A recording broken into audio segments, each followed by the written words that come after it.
Welcome to this week's virtual Drasha. This week's Drasha is dedicated by my parents in commemoration of my grandmother Zichron Levracha's yahrzeit, Freda Bas Moshe Yosef, and we hope that in the merit of our Talmud Torah, the neshama will have an aliyah and the family a nechama. We have the incredible privilege this week to read Parshas Beshalach, and center stage in Parshas Beshalach is Az Yashir, the beautiful song that Moshe Rabbeinu led Klal Yisrael in as we victoriously passed through the Yam Suf, and it's a story that we are familiar with. The Jews, standing by the banks of the Red Sea, see the Egyptian army in hot pursuit. There's nowhere to go. There's no way to escape. And so Klal Yisrael, the Jewish people, exhibiting incredible emunah, incredible belief, take the first step into that raging sea.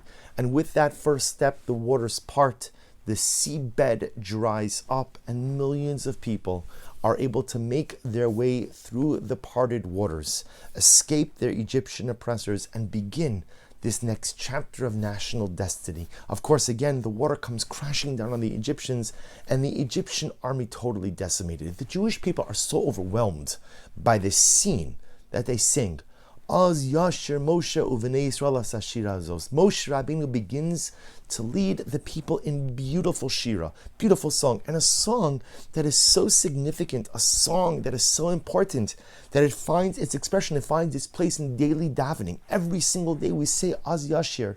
And again, if that wasn't enough, Miriam Hanaviyah, the sister of Moshe and Aaron, led the women in beautiful shira as well. And Reb Aaron Soloveitchik Zecher Tzadik Livracha asks a simple question. He says, why now?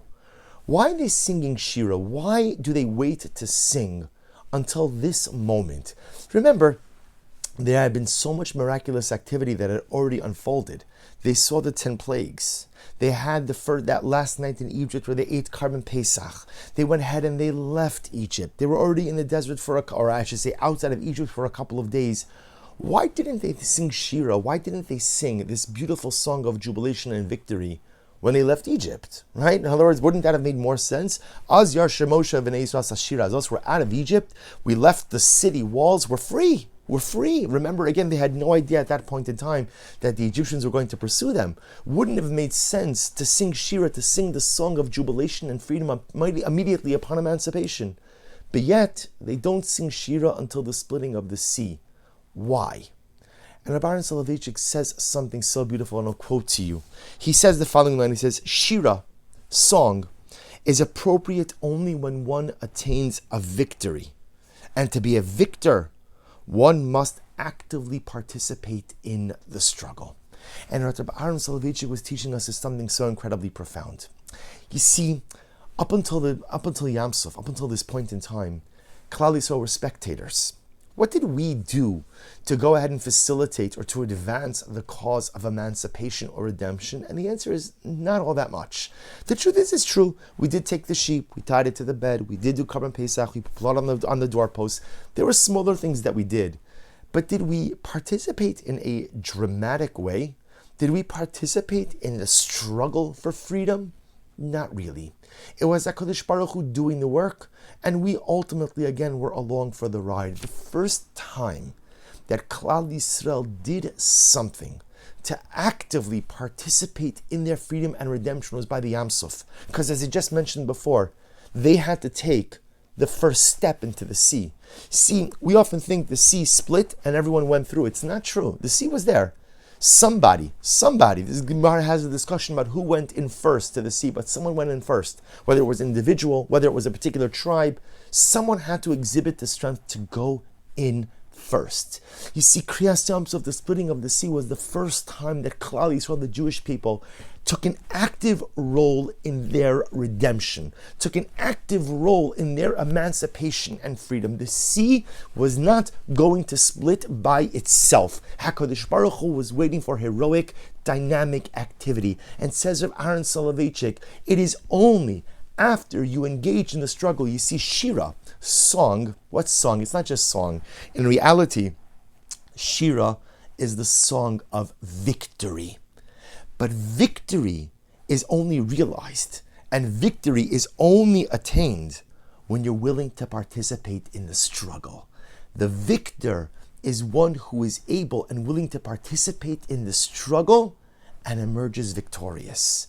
Ultimately, says Reb Aaron Soloveitchik, the first time we participated in the struggle, the first time we participated as active participants in our freedom and redemption was when we found the courage to walk into the raging sea. And it's only after you participate in the struggle that you have the right to declare victory. And how does the Jew declare victory? I sing Shira. I sing song. So when we left Egypt, we had no right. We had no license to sing Shira because we weren't yet victorious. We weren't victorious because we didn't engage in the struggle. It was only after the splitting of the sea that we had earned the right to sing Shira. And I think this idea is so profound and so meaningful on a variety of levels. You know, often we all want to be victorious. We all want to be successful in life.